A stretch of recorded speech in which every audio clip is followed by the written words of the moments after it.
तो क्या इसराइल हिंदुस्तान के जरिए ईरान को डिस्टेबलाइज करके पाकिस्तान की तरफ आएगा? नहीं, मैं तो डायरेक्टली देख रहा हूँ। हाँ? मैं इसराइल को ईरान के साथ डायरेक्टली देख रहा हूँ। प्रोफेसर को एक एंकर ने हाँ। पढ़ा, परवफसीर। जिन कॉलेजेस में हम लोग पढ़ा रहे हैं इस टाइम गलत ते से भी लिखा जा रहा है सर। क्या क्या माशरा इस नहज पे चला गया कि आपके मिजाजो अंदाज को वो चीज मीटअप नहीं कर पा रही? क्या मैं गलत? नहीं, आपको तब ये लगता था इज्जत सिर्फ वो चीजें जो लुट जाती जो लुट जाती है। ला इलाहा इल्लल्लाह मुहम्मदुर रसूलुल्लाह। आप टिकटॉक जनरेशन से क्या चाहते हैं? आपको दाता दरबार के अंदर भी गुमराही मिल रही होगी। कोई किसी नु इंसान नहीं समझता। बिल्कुल नहीं कर। क्यों नहीं समझता? अस्सलाम वालेकुम viewers, Hamza Sajid Rana here and welcome to another podcast. आज का जो टॉपिक है और जो आज इंसान को मैंने दावत दी अपने साथ बात करने के लिए इस पॉडकास्ट के अंदर, उनका सिर्फ तारुफ इतना है कि हमसाया मुल्क ईरान से जब भी कोई वफद या कोई सदर या कोई प्रेसिडेंट लेवल की कोई शख्सियत आती है तो उसकी जुबान को ट्रांसलेट करके हम तक पहुंचाने वाले ये वो इंसान है। मेरे साथ मौजूद है प्रोफेसर ज़ीशानुल हसन साहब। Sir, very warm welcome. Welcome welcome, thank you, बहुत शुक्रिया। आपका तारुफ तो बहुत ज़्यादा वसी है, मैं बता नहीं सकता, लेकिन साथ साथ ये बात भी हकीकत है कि आप इसके अलावा प्रोफेसर भी हैं, टीचर भी हैं, बच्चों को पढ़ाते हैं। टॉपिक ऑफ डिस्कशन मेरा ये है कि आज का जो माशरा है, ठीक है, मैं इसको दो हिस्सों में बांट के चलूंगा पॉडकास्ट में ताकि आप तक हर बात आसानी तक पहुंचे और आप व्यूअर्स तक सारी बातें आसानी से पहुंचाएं। एग्जैक्टली। आसान सलीस उर्दू में। ओके, ठीक है। अच्छा, दैट्स राइट। टॉपिक ये है जी कि एक तो आप माशरती रवैयों पे अभी बात कर रहे थे ऑफ द कैमरा, पहला टॉपिक ये है। दूसरा ये है कि हमसाया मुल्क भारत में इस वक्त एक बहुत बड़ा जनरल द्विवेदी और नरेंद्र मोदी, दामोदर दास मोदी का आरएसएस का दिमाग जंग की बड़ी बड़ी बहुत बड़ी पिंगे बढ़ाना चाह रहा है कि जंग हो जाए दोबारा, ऑपरेशन सिंदूर 2.0 हो जाए। मेजर गौरव आर्या भी यही बकवास करता है। उनके चैनल्स ने तो हमारे क्रिकेटर तक को दहशतगर्द बना के रख दिया, वसीम अकरम साहब को। क्या कहेंगे? सबसे पहले मुझे ये बताएं, माशरती रवैया पाकिस्तान का माशरा इस वक्त किस नहज पे है? क्या हम इखलाक के बामे अरूज पे हैं या हम जवाल की तरफ बड़ी तेजी से चल रहे हैं? जी, वो एक मुझे बात याद आ रही है कि इस्लामी असनाद में भी देखें, अहदीस में भी देखें, कहीं भी देखें, हर आने वाला ज़माना जो है वो पहले ज़माने से बदतर होता जाएगा। ये हमें समझ आती है।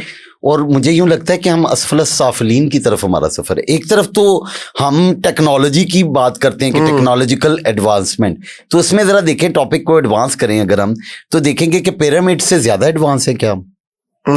नहीं है।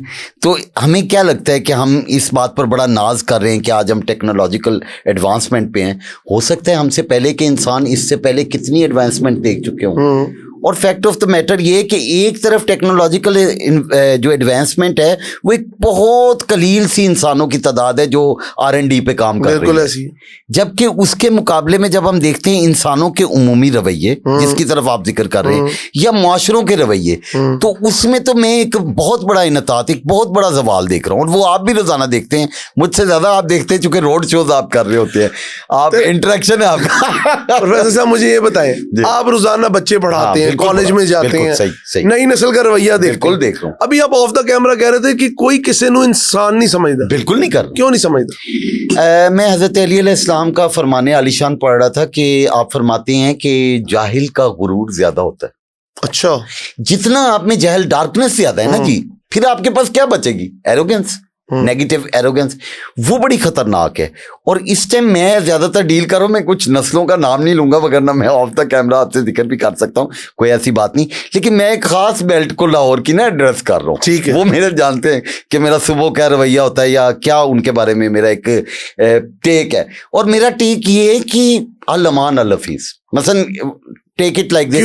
मैं आपको बताता हूँ, वस्फ, मैंने अपने स्टूडेंट से सवाल किया कि बेटे वस्फ, मतलब मेरे लिए तो बिल्कुल आसान ये उर्दू है ना कि मैं वस्फ के बारे में कि ये जी इस चीज में ये वस्फ है। हमारे फारसी, उर्दू टू फारसी, सारी क्लास 18 बच्चे बैठे थे, किसी को वस्फ का मानी नहीं पता था, ना ही उसका कोई साइनोनिम, कोई उसका मुतरादिफ उनके ज़हन में नहीं था। आप टिकटॉक जनरेशन से क्या चाहते हैं जी? अच्छा, वस्फ। और इसी तरह आम सा मतलब कि आज सुबह क्या हुआ कि एक लफ्ज वज़ा लफ्ज आम है, आपकी मेरी जनरेशन उर्दू बिल्कुल ऐसी नहीं बता सकते। गलत मैं आपको बताऊं कि जिन कॉलेजेस में हम लोग पढ़ा रहे हैं इस टाइम गलत ते से भी लिखा जा रहा है सर, और इससे बड़ी कोई बात क्या जी ते से लिखा जा रहा है, बिल्कुल बिल्कुल गाइन लाम ते जी और है से तो सारा नाबलद है, मतलब मैं खास लाहौर का आप अच्छा चले आपको एक मजे की बात बताता हूँ, बिल्कुल आप बेशक मेरे से ज्यादा इस चीज को जानते हैं।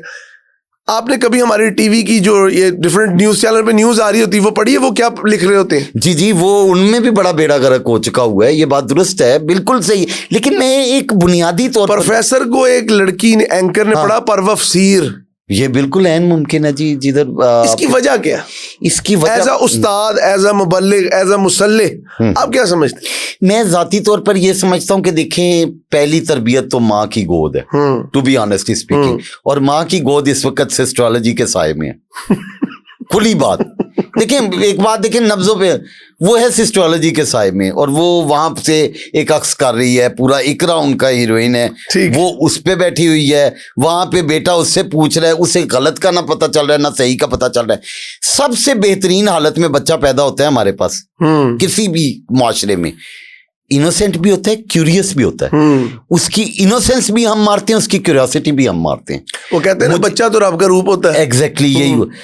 मैं सर बताऊं, I was born in 95 96 mid 90s की बात करूं, मुझे आम भोले और मासूम और चॉकलेटी लोग मिल जाते थे। आमिर खान तबा के लोग ना, क्लीन शेवन दौड़ता नजर आ जाते थे। ठीक है, यकीन माने साफ गो टाइप या कह लें कि धुले हुए लोग मिल जाया करते थे। आज मैं पूरा दिन फिरता हूं शहर में, मुझे कोई मासूम नहीं मिलता। मुझे ऐसे लगता है प्रोफेसर साहब, आप शायद या तो अपनी शख्सियत में रहना चाहते हैं, या आप एक सदी पीछे के बंदे हैं और माशरा आगे, या माशरा इस नहज पे चला गया कि आपके मिजाजो अंदाज को वो चीज मीटअप नहीं कर पा रही। क्या मैं गलत? नहीं, बहुत खूबसूरत, आप एक एंकर पर्सन के तौर पे बहुत अच्छा आपने कहा। लेकिन मैं आपको एक बात बताऊं, रूमी को ले लेते हैं, क्लासिकल पोइट है आपका, और आपकी उर्दू भी उसी पे खड़ी हुई है, वो सिर्फ पर्शियन का पोइट नहीं है बल्कि पूरा वर्ल्ड का पोइट्री उस पे खड़ा है। अच्छा। रूमी कहता है कि दई शेख बाओ छराओ खमी गश्त गिरदे शहर, कल रात शेख जी लालटेन लिए शहर भर में फिरते रहे, कन दाओ दस मजलूमो इंसाना मारजूस, कि मैं तो भेड़ियों से, दरिंदों से, वैशियों से तंग आ गया हूँ, मुझे एक इंसान की तलाश है। गुफ्तंद के याफ्त मीना शवद जुस्ते इम्मा, आगे से जो सेकंड पार्टी थी उसने कहा कि मिल नहीं रहा, हम तो बहुत ढूंढ चुके। उसने कहा कि ऑन के याफ्त मीना शवद आना मारजूस, वो जो मिल नहीं रहा उसी की तो तलाश है। अल्लाह। तो आप मुझसे जब एक्सपेक्ट करते हैं वाकई एक डिफरेंट सदी या कुछ भी, जिसके सामने इमाम अली मुकाम अलैहिस्सलाम का मर्तबा हो, जिसके सामने अली शेर खुदा जो है वो अपना जो है वो दरवाज़ा खैबर उखाड़ कर हर रात वो ये मनाजिर देखता, और ये वो बातें आम नहीं, वो उसके बाद फिर इंसानों के उस रेवड़ में एकदम एक शख्स से मुखातिब है और वो आगे से कह रहा है जाप परे हो, मतलब ये गुफ्तगू का क्या चाहते हैं कि माशरा जो है जो इस वक्त बड़ा बंद है, मैं बंद ज़ेन माशरा, जी बिल्कुल, हम लोग सिर्फ शोर के पीछे चलने वाले। एग्जैक्टली। आप उसके अंदर कैसे शमाए इल्म जलाएंगे, कैसे आप मतलब रोज नई जनरेशन से सर टकराते हैं ना। जी अब वज़ा का लफ्ज नहीं पता, गलत ते से लिखा जा रहा है, मेरे लिए बिल्कुल this is very surprising. Exactly, and this is also alarming. और अगली बात सुने, उन्हें शाइस्तगी तबाह इनोसेंस नहीं लगती, पागलपन लगता है उन्हें, अपना उस्ताद एक दीवाना लगता है। आप तो मुझे इंटरव्यू करना चाह रहे हैं ना, वो समझे हु इज ही शेव इस दौर में जब हर शख्स बियर्डेड है, ये बंदा क्लीन शेव आया है और आराम से बात, अस्सलाम वालेकुम क्या हाल है आपके, ये बात नई जनरेशन की समझ में नहीं आती। मतलब वो कहते हैं कि अंदर उनके अल्फाज यही चल रहे हो कि सड़क पर इशारत कर सकता हूँ? जी बिस्मिल्लाह, अगर आप इजाजत दें। जी बिस्मिल्लाह, क्यों नहीं, सो इजाजत दें। ज़ीशान साहब, आप क्या बागी हैं इस माशरे में? क्योंकि आपकी मिजाज में, आपके अंदाज में, आपके अफकार में, आपकी सोच में, आपकी इखलाकी बर्तरी में मुझे बगावत नजर आती है। या तो ये बचपन से है, ठीक है, बिल्कुल है, या तो आप ची गुवेरा के मानने वाले। नहीं, बहुत अच्छा कहा आपने। मुझे जब मैंने अल्लामा को पढ़ा ना जी, आई वॉज ओनली 13 और 14, मुझे अल्हम्दुलिल्लाह बड़ी कम सिनी में बड़े तजर्बात हुए, तो अल्लामा को मैंने फारसी में पढ़ा जाकर, और मैं 13-14 साल का बच्चा था, यानी आप देखिए एक बच्चा जिसकी मूंछ दाढ़ी नहीं है और वो मतलब पढ़ रहा है उनको, तो आई वॉज स्टन्ड कि अल्लामा को मैं अब पढ़ रहा हूँ, जबकि मेरी ज़ात ही अल्लामा के इन अफकार के जैसी है। मैं आपको फ्रेंकली क्यों स्टैंड हुआ? जुनून की बात कर रहे थे। और मेरे पास आप चले जाएं 30 साल पीछे, वो जो जुनून था वो आंखों से भी दिखता था, वो बॉडी लैंग्वेज में भी था, और वो आज हमने थोड़ी देर के लिए छुपा लिया चूंकि जरूरत है। शान साहब हम जरा आपकी शख्सियत के पहलू से बाहर हाँ जी बिस्मिल्लाह। सड़क पे जा रहे हैं जी, जा रहे किसी से मदद मांगते हैं जी, मांग लोग, एक्सीडेंट की वीडियो बनाना पसंद करते हैं, एक्सीडेंट वाले की मदद नहीं करते। जी बिल्कुल ठीक है। लोग सामने वाला अगर मदद मांगे तो तमस्खर उड़ाना पसंद करते हैं, मजाक उड़ाना पसंद करते हैं। ठीक है। अल्फाज और जज्बात की तमीज खत्म हो गई। जी बिल्कुल ठीक है, बिल्कुल ठीक बात है। किधर देख रहे हैं? रेट कहाँ करेंगे हमारे माशरे को? हम कहते हैं हम तो भाई हम तो खानदानी माशरा है, यूरोप नंगा है, ऐसी बहुत सी बातें कहते हैं। ना क्या कहेंगे? मैं सर इसके ऊपर आप चुके अगेन वो रोड शोज की बात कर रहा हूँ कि आपकी जो अवाम की पल्स पे आपका हाथ है और नब्ज शनासी आप कर रहे हैं। आप कोई भी टॉपिक लेके उनके पास चले जाएं, हर बंदा बोलने को तैयार है। कभी किसी ने माजरत की कि फाइन मैनू नहीं पता नहीं। हाँ, अक्सर लोग हमारे सारे इंटेलेक्चुअल तो सड़कों पे। हाँ जी, यानी एवरीबडी नोज एवरीथिंग। अब ये मसलन एक छोटी छोटी बातें हैं, उसके ऊपर इतना ओ जी मैनू ये भी पता है, मैनू जी टिकटॉक का भी पता है, मैनू ये यार कोई तो हो जो अपनी लाइल्मी का इदराक रखता हो कि यार मुझे ये चीज नहीं मालूम। आपको क्या लगता है सब कॉन्टिनेंट के लोग जो हैं ये क्या हर चीज के अंदर मास्टर बनना चाहते हैं कि हमें सब पता? सर एक बर्तरी है और मुझे यूं लगता है कि हम किसी को हीरो तस्लीम करने के लिए तैयार नहीं। पता नहीं क्यों, कैसे, हमने किस वक्त में किसको नहीं हीरो माना? एक खास शख्स को हमने हीरो बना लिया है। ये मेरे लिए परेशानी की बात है, लेकिन वो मैंने आपको ले ले नाम मैं अब आपको नहीं वो नहीं कर सकता। लेकिन हकीकत ये है कि मैंने आपको 2 साल पहले एक पॉडकास्ट में कहा था कि अगर आमिर खान हमारे पास होता तो उसे कहना था जा के लीम लेके आ। ये हमारे हरकतों सकनात हैं। हमारा माशरा किसी को हीरो नहीं ना हम तो किसी को बड़ा तस्लीम करने को तैयार नहीं। हमें बाप बेवकूफ नजर आते हैं, हमें माँ जो है वो जाहिल नजर आती है। बात कर रहे हैं ये सर है, ये हकीकत है। ये आज की हकीकत, आज के माशरे की अपडेटेड हकीकत बता रहा हूं कि कोई किसी को इज्जत देने को तैयार नहीं। इज्जत देने के लिए पहले इज्जतदार होना पड़ता है। इज्जतदार कौन रहा है यहाँ पर? या तो हर शख्स बदमाश है। आप कभी लोगों के गाने सुने, आपके अगले दिन में पॉडकास्ट, गानों में शैतान और डेवल्स का जिक्र हो रहा है। तो वो जो डेवल के फॉलोअर्स हैं, how can they respect anybody? Respect तो बात ही अल्लाह की है, इज्जत तो अल्लाह की बात हुई है ना। कुरान मजीद में तो हमेशा अल्लाह की इज्जत की कसम, शैतान भी अल्लाह की इज्जत की कसम खा रहा है। तो यहाँ किसी इंसान को काबिल इज्जत आपने छोड़ा है, पहले तो आप खुद काबिल इज्जत नहीं है। और फिर माजरत के साथ मैं इस कौम का उस्ताद हूं, मुझे तो 35-36 साल की उम्र तक अखबारात में सिर्फ ये पढ़ने को मिला कि इज्जत वो है जो लुट जाती है। 36 साल की उम्र में पहली बार पता चला कि इज्जत एक मकाम का नाम भी है। हकीकत ये आपको ऐसे लगता है कि हमारा क्या सहाफती मेयार भी इतना नीचे आया? क्योंकि बहैसियत माशरा सहाफत भी तो माशरे नहीं, मैं तो आपको 80s और 90s के अखबारात के तराशे बता रहा हूं। आपको तब ये लगता था इज्जत सिर्फ वो चीज है जो लुट जाती है। ला इलाहा इल्लल्लाह मुहम्मदुर रसूलुल्लाह। व्हेन आई वाज 36 मुझे पहली बार एक तमस्खुर के नतीजे में अंदाजा हुआ कि यार इज्जत कोई चीज है। और अब मैं एक शऊरी इज्जत के साथ जिंदगी गुजार रहा हूं, क्योंकि कौन आपको इज्जत देने को तैयार है? हमने तो जिनसी चीजों को इज्जत मतलब अजीबो गरीब किस्म के आप मुआशरे में कभी माँ ने, या मतलब मैं ओपन बात करने वाला आदमी हूँ, ओ जी पुत्र जाके इज्जत कमाई। मैं हमें नहीं दावा करने लगा कि मैं कोई फैज अहमद फैज के खानदान में पैदा हुआ था जब माँ मुझे बता रही थी कि पुत्र इज्जत कमाई। उन्हें क्या, उन्हें गाड़ी लेती तू इधर तो वड्डी ली, ये लेकर हम निकले थे। हम कोई इंटेलेक्चुअल बनने थोड़ी निकले थे या शायर बनने। माँ मैंने जुतियां मार दी कि तू शायर बनने लगा। ये तो हमारे माशरा इज्जत नहीं देता सर। ना माशरा इज्जत देता है, ना घर इज्जत देता है, ना उस्ताद इज्जत देता है। किसी पॉइंट पे कोई इज्जत के। मैं आपको एक नई बात करने लगा हूं, शायद ये आपकी बात बहुत आगे तक जाए। बताएं। पीएस को आप फोन कर लें, किसी भी पीएस को, टेक इट लाइक दिस। वो पीएस कहेगा तू मेरे तक रह, तू आगे ना जाए, आगे जलजिला आ रहा है। हालात बहुत खराब हैं। डीजी साहब गुस्से में हैं। डीजी साहब का हार्ट फेल होने वाला है। डीजी साहब सुबह बीवी के साथ लड़कर आए हैं। इस तरह की कहानियां मतलब आपको अगर आप अंदर जाएंगे फौरी तौर पे पेपर वेट आपको लगेगा। जबकि आप अंदर जाते हैं, सर आई एम 45, इतने ज्यादा तजर्बात है, अंदर जाते हैं सब कुछ बिल्कुल ठीक है और डीजी साहब आपका इंतजार कर रहे हैं XYZ। सेक्रेटरी साहब, ओ ना सेक्रेटरी साहब ते बैठे ही नहीं हुए। मतलब कुल्लू हम एक इखलाकी ने भाईजान कोई भी, मैं इन्हां दे कोल एक्स साहब दे कोल गया ना कि मैनू बी साहब दे नाल काम है, ते मैं बी साहब नू जानदा भी हां। उसको थोड़ा सा अंदाजा हो गया यार अगर एक्स साहब दे कोल चला गया ना ते पता नहीं क्या हो जाएगा। हल क्या है, हल बताएं। हाल ये है जी, मेरे जैसे 10-15 और लोग। अब एक मिनट माजरत के साथ, आपने टेक्नोलॉजी को मुर्दे इल्जाम ठहरा दिया। जी बिल्कुल ठहरा। आपने माशरी रवैये को सनद दिखा दिया, आपने इज्जत को एक सिंफ से जोड़ दिया, फिर आपने कहा उसके बाद मुझे पता लगा कि शऊरी तौर पे भी इज्जत कोई चीज होती है। Am I right or wrong? बिल्कुल बिल्कुल मुझे मालूम। इसका हल क्या है? क्या अगर अल्फाज की तमीज नहीं, अगर जुमले की तमीज नहीं, अगर बैठने की तमीज नहीं, अगर अपने से बड़े और अपने से छोटे के साथ मामलात की तमीज नहीं, और हम अगर सिर्फ स्क्रीन को देख के सीख रहे हैं, तो फिर हम कर क्या रहे हैं? सर कोरोना में क्या होता था? कोरोना एक से दूसरे को लगता था 4-5 साल पीछे के। जब मैं आपको कह रहा हूं कि आपकी कौम की माँ का आइडियल सिस्टोलॉजी क्या नहीं है, तो आप इनकार कीजिए। सोशल मीडिया की जो ये जो इस वक्त अंडर 30 की या अंडर 40 की हमारी माएँ बहनें बेटियां बैठी हुई हैं, उनका आइडियल मटेरियलिज्म ही है ना सर। बिल्कुल, लेट्स बी वेरी ऑनेस्ट। तो वो अपने बच्चों को क्या ट्रांसफर कर रही होंगी? मोहम्मद बिन कासिम बनाएंगी? तो मटेरियल किस दौर से नहीं रहा, हर दौर में ही था। बिल्कुल ठीक है। दूसरी तरफ इस तरह आ जाते, मैं आज के दौर की हकीकत बता, आप एक जनरलाइज बात, मैं जनरलाइज करने लगा ना, हमें आज के दौर से समझना है। आज के दौर में मैं ये कह रहा हूं कि जब पुत्र देख रहे हैं कि मां ने ब्रांड्स ही देखने ने, लेट्स सपोज इंस्टाग्राम, ते पुत्र की मतलब मैनू दसो कि पुत्र की सलाउद्दीन अयूबी तुसी तलाश करन टुडे पे, आपको पूरी कौम को मिलके सलाउद्दीन अयूबी क्यों नहीं मिल रहा?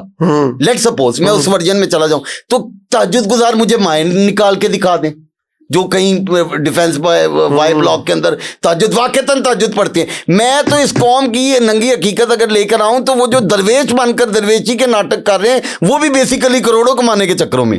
यानी अजीबो गरीब फ्लॉज आपके माशरे में। आपका मतलब है अगर एक आम आदमी एक मुर्शद के पास दाखिल होता है, अस्तगफिरुल्लाह, तो उसको 3 उंगलियों वाला सलाम किया जाता है। सर मैं वही, लेकिन अगर वो क्रूजर से आए, आपको हर लेवल पे गुमराही मिलेगी। आपको दाता दरबार के अंदर भी गुमराही मिल रही होगी। मैं दाता सरकार पे नहीं कर रहा, आपको सबसे ज्यादा गुमराही के पॉइंट रिलीजियस पॉइंट्स पे भी मिलेंगे। आप जाएंगे ये एक बात है, कहते हैं कि मजार ही मजार, शिर्क के बाजार। नहीं, ये बातें उसमें जहालत है ना, उसमें जहालत। सर ये एक वर्जन है। अच्छा। एक वर्जन ये कि देवबंद साइड ऑफ इस्लाम जो है वो ब्रेलवी साइड ऑफ इस्लाम को किस तरह देखती है, ये एक वर्जन जरूर है। और वहां वो कबर चट और वो जो भी इल्जामात है। मैं कुछ और कहना चाह रहा हूं कि अगर आपकी दाता दरबार में जेब कट जाए, तो फिर तुसी कितने जाओगे? पॉइंट ये है, मैं इखलाकी के साथ मांगने तो मुराद ऐसे लुट के चले गए। जी। और अगर आपको वहां से ह्यूमन ट्रैफिकिंग का वो जो सिलसिला है बहुत ज्यादा, वो जो जितना सख्त है कि बत्तियां बेचन आए थी, बंदा बेहोश हो गया। मतलब आप कहाँ जाएंगे? आप पीर जी के पास जाएंगे, पीर जी आपके साथ जो मतलब आप यू नेम इट, आप मतलब तहज्जुद पढ़ने। तो शाह जी हल क्या है? हल पे आए, हल का पॉइंट मैं ये कह रहा हूं कि चूंकि ये वायरस फैलता चला गया है, तो अब ये हल के लिए आपको डिकेड्स चाहिए होंगे। अगर आज से शुरू करेंगे तो आप डिकेड्स में जाएंगे। ये कल सुबह परसों नहीं होने। मतलब ये खराबी एक दिन की नहीं, ना एक दिन हुई है। अब ये 2-3 नस्लें आपकी इसी वायरस के साथ चलेंगी। कम से कम आपके अंदर एक एहसास आज तो पैदा हो जाए, जो हम बात कर रहे हैं इसका फायदा बेनिफिट 40-50 साल बाद होगा। मैं ये कहना चाहता हूं। चले शाह जी, आपके अल्फाज और आपके जज्बात और आपने जिस तरह तर्जुमानी अक्कासी की इस मिजाज की, मैं उम्मीद करता हूँ कौम के सुनने वाले समझने वाले इस पॉडकास्ट से कुछ बहरामंद ही होंगे, कुछ अच्छी बात ही सीखेंगे। और जो लोग सोशल मीडिया को ही अपना माई बाप और अपना अन्नदाता समझी बैठे, उनकी भी शायद आंखें खोलें। वो कहते हैं ना, मटीरियल चीज ही ऐसी है कि उसकी तरफ नजर पड़ती है, जिंदा इंसान जब तक कब्र में नहीं जाता उसकी इज्जत नहीं होती। बिल्कुल सही, मुर्दा परस्ती। मुर्दा परस्ती। आगे चलते हैं। हमसाया मुल्क भारत, दूसरा सेगमेंट है हमारा जी। बिस्मिल्लाह। नरेंद्र मोदी RSS, राष्ट्रीय सेवक संघ, एक संगठन जिसकी सोच पूरे खित्ते पे कार फरमा है। बिल्कुल है। 130 करोड़ लोगों का मुल्क, जिसको दुनिया की सबसे बड़ी जमहूरियत कहा जाता है। एग्जैक्टली। दूसरी जानिब इंडिया की फौज, ऑपरेशन सिंदूर, बुनियाद अल मरसूस, तहजीबों का टकराव, ठीक है, अल फतेह की कामयाबी जी, और ब्राह्मूस की शिकस्त जी, ठीक है। कैसे देखते हैं सारी चीज को? और आने वाला 1 महीना जिसको जंगों के लिहाज से बहुत इंपॉर्टेंट कहा जा रहा है, आपका तखय्युल, आपका मिजाज, आपकी सोच इसको किस तरह पनपती है? बिल्कुल सही है। देखिए कई चीजें हिस्टोरिकली चल रही हैं। आपको पता है कश्मीर इशू आपके ज़हन में भी एक शुरू से रहा है। जब हम छोटे थे तो हर रोज हमें जंग का खतरा रहता था। मैं बता रहा हूँ न्यूक्लियर टेस्ट के पहले का पाकिस्तान, ठीक है। मतलब अर्ली 90s में मुझे याद है कि अक्सर स्कूलों में ना छुट्टी होने का समय बन जाता था, या एक समासा बन जाता था कि शायद सुबह छुट्टी हो जाए। तो वजह समझ में आती थी कि जी वाघा बॉर्डर पे हालात खतरे में जा रहे हैं, ये मुझे अभी तक याद है।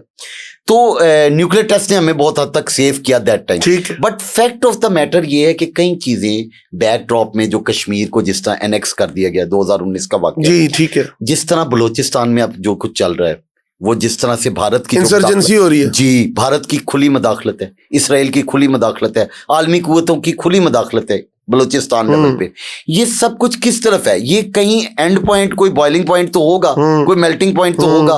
तो ये जो सब कुछ चल रहा है और जो हमारे दरमियान जो है वो एक चपकलश हर वक्त एक चल रही है, और सर्द जंग की हालत में तो हम 78 सालों से बिल्कुल ऐसी है। कहीं ना कहीं इस मेल्टिंग पॉइंट ने कुछ ना कुछ बनना है और आपस में तिया पांचा होना है, खाकम बदहन, और हम उसी तरफ जा रहे हैं। और वो जो एक सेकुलर इंडिया का एक नारा होता था, और वो जो एक कांग्रेस थी और एक थोड़ी सी एक सॉफ्ट आइडियोलॉजी, वो झूठ था जी, वो झूठ था।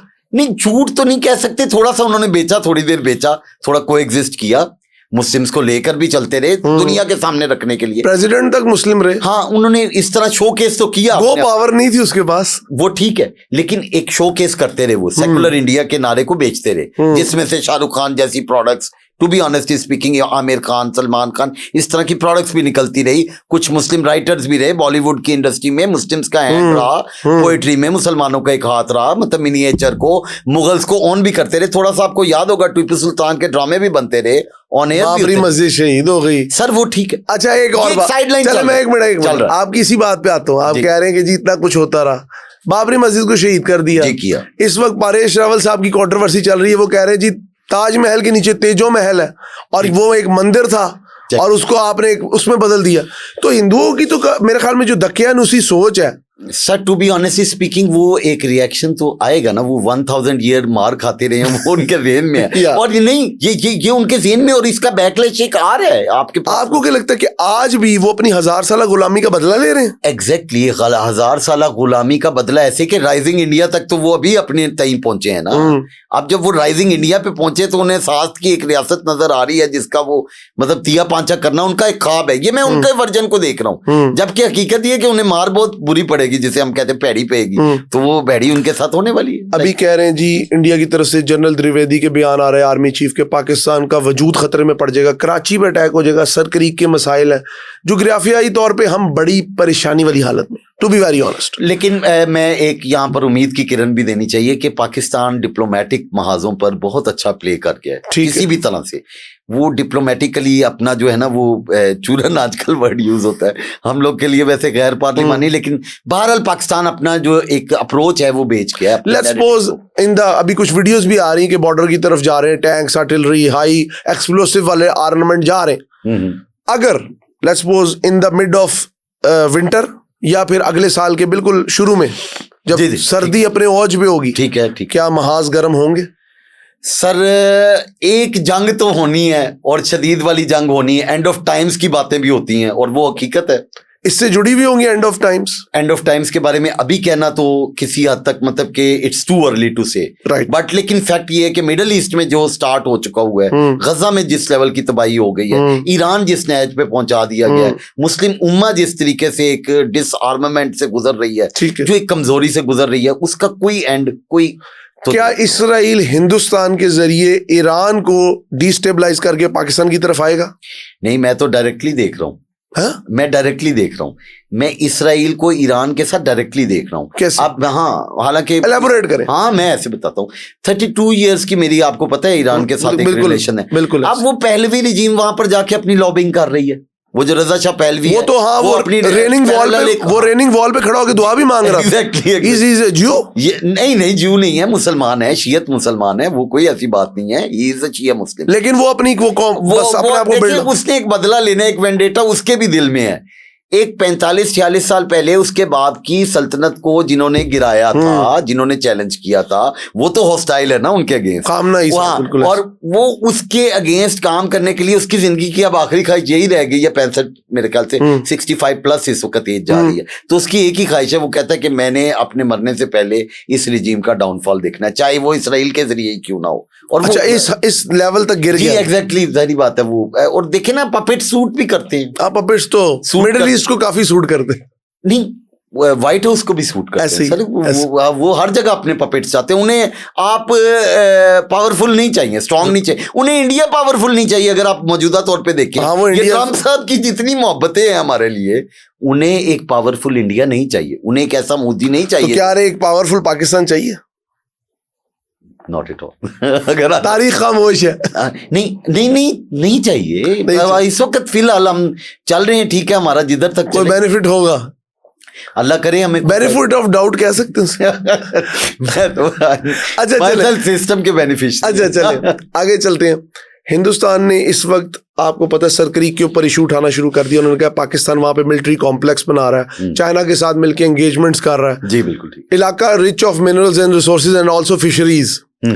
आपको क्या लगता है कि इस बार जंग साहिलों से स्टार्ट होगी? There may be a probability, बिल्कुल ठीक कह रहे हैं आप, आपकी बात में जान भी है, और साइलों से शुरू हो भी सकती है, और हो सकता है कि ये सिर्फ प्रेशर टैक्टिक्स हो फिलहाल। हाँ, फिलहाल पाकिस्तान इंडिया के दरमियान ये सिर्फ प्रेशर टैक्टिक्स। अच्छा, अभी अगर हम देखें, पाकिस्तान ने मुआहदे भी किए डिफरेंट मुल्कों से।